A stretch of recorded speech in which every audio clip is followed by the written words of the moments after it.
When you talk about all these elbow injuries, Jackson Holliday was placed on the IL with right elbow inflammation. Can you kind of talk about, what that entails and what a recovery timeline would be for a position player / hitter as opposed to a pitcher?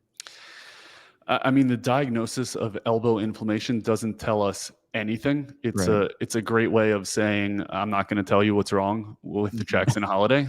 So it could be anything. His elbow is obviously bothering him. I can speak to how much easier it is to handle that in a position player versus pitcher, right? And so you get your crow hops or you get your shuffle steps so that you can deliver the ball to first base, which doesn't transpire from pitching. So it becomes so isolated as a pitcher where if there is an issue, it's very hard to run away from. In an infielder, it's far easier because he's able to use the mechanics of the rest of his body. It's good news from everything that I saw is that they're not screaming UCL. It just seems to be like a globally sore elbow, but I think that's probably them playing coy. I'm sure they know exactly what's going on that elbow. Oh, no doubt about it. But okay, let's play. I don't like to play hypotheticals here. It's not my favorite thing. Everyone knows I hate it. That's why I don't want to talk about hypothetically. What should the Orioles do for all their trade moves? I want to get towards July. That's been the motto. But Jackson's been asked to play a lot more second base, right? And just could different arm angles specifically then be putting more pressure? I mean, I know the answer to this, but I'd like you to touch on that. His body, it seems like with his age, being asked to do different positions, seems like that could probably factor into this equation.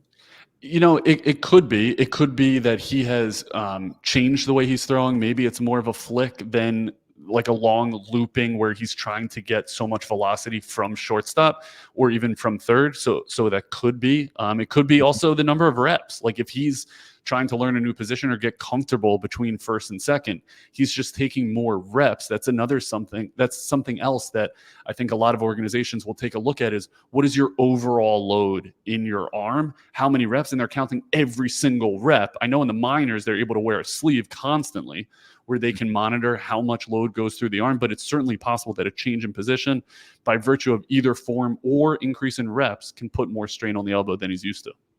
Yeah, and look, I think for Orioles fans out there, the Jackson Holliday coming back up to the big leagues before all of this elbow inflammation injury, and who knows what it is. I personally, my gut is this isn't something that's necessarily serious.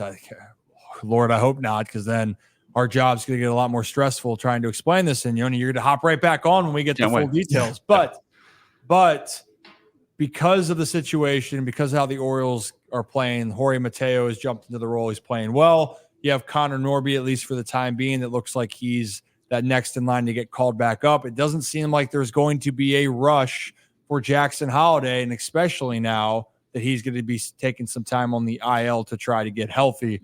So Birdland will have to wait. On the other case, one Oriole is coming back prospect-wise, Coby Mayo, which I was just thinking about that.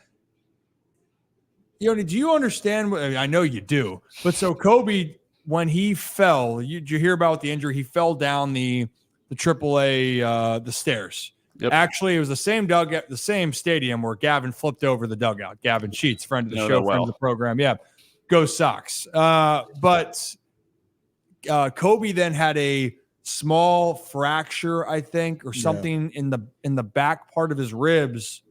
But he's back now, or he's going to make his way back here to AAA. Is that just a part of you can still swing without any pain there? Did he extremely dodge a bullet? Or can you explain that whole rib area? Yeah, sure. So the rib area is super important with all of these rotational athletes, obviously baseball being at the top of the list. And it's just a matter of how large of a fracture transpired. And then if you give it a long enough time, they heal. It's very different than a ligament, right? Like if you tear a ligament, it's not coming back together unless you do something about it. Not so with bones. It's really amazing the way the human body, just as long as those bones are in proximity, they will eventually knit themselves back together. It's been how long since he fell down the steps? Probably about a month. Yeah, I was going to say a month. It really wasn't long at all. I thought he was going to be out for way longer. Yeah. So that was the thing is that he was surprised with how it looked and the diagnosis. He came back very quickly. Yep. And you're looking 4 to 6 weeks for fractures, maybe 6 to 8. So he's right in that ballpark. And depending upon exactly the part of the bone, it could be that it's not terribly stressed with that rotational move. They just needed to knit up enough to get him back on the diamond. Oh, and he. What's with the steps, dude? What is with those steps? I that is construction for the Norfolk Tides that was very highly questionable. That is literally, it's like a 7-foot drop. Yeah. It's brutal. Gavin didn't take the stairs when he fell. Gavin just flipped over the railing and thought that he was gonna I was gonna catch him. But the stairs, 7 foot, and Gavin weighs 235, 240, whatever he wants to say he weighs. Yeah, there you go. I don't know if I would put a 3 after the 2, but that's fine. No, it's fair enough. You know what's funny with him, by the way? He will sit here and go, or on the board for me, it would say like 6'3", 205, which I'm like 215, 220 now. But at the time I was 245, 6'5", 245. And then it's saying Gavin it said 6'5", like 225, 230. I'm like, That's erroneous. In high school. Yeah, in high school. Thank you.